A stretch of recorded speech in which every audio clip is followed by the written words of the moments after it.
Bởi vì nào mà chơi trăng không lâu mà mang thôi ấy làm đi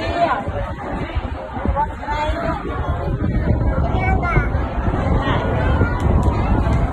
là tao là gì con này mà mặt cái nè mặt cái nè